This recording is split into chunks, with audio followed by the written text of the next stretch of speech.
అంతే. ఆ పాలల్లో నుంచి వచ్చే వెన్న వాడికి బోనస్, ఆ వెన్న నుండి వచ్చే నెయ్యి వాడికి బోనస్.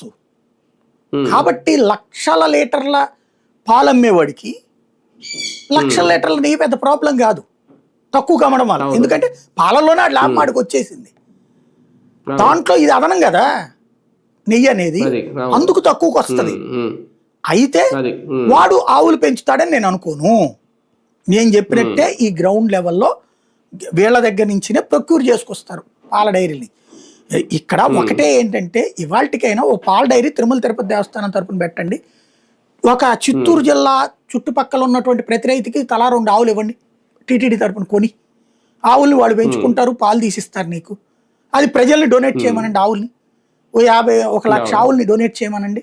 1,00,000 ఆవుల్ని తీసుకెళ్ళి 50,000 మంది రైతులకి తలా 2 ఆవులు ఇవ్వండి. ఆ చుట్టుపక్కల ఆవుల్ని వాళ్ళు పెంచుకుంటారు శుభ్రంగా, వాళ్ళే గడ్డి చూసుకుంటారు, వాళ్ళు చూసుకుంటారు.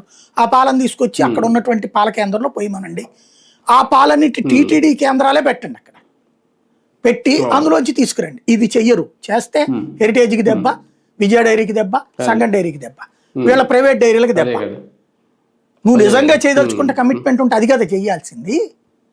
టీటీడీ డైరీ పెట్టవయ్యా, ఉద్యోగాలు కూడా వస్తాయిగా, ఉద్యోగాలు కల్పిస్తాం అని చెబుతున్నావు కదా. అలాగే లేదా ఓ 1,00,000 ఆవులతో ఇది పెట్టు నువ్వు గోశాల చక్కగా. ఇప్పుడు వీళ్ళు వచ్చిన తర్వాత 7,000 గోవులతో గోశాల పెట్టారు ప్లాన్ చేసుకుని, ఇది ధర్మారెడ్డి ఉన్నప్పుడే. ఆ తర్వాత ఆ గోశాలల్లో చావులప్పుడు కూడా ఏం లేదన్నారు, తర్వాత ఉందన్నారు.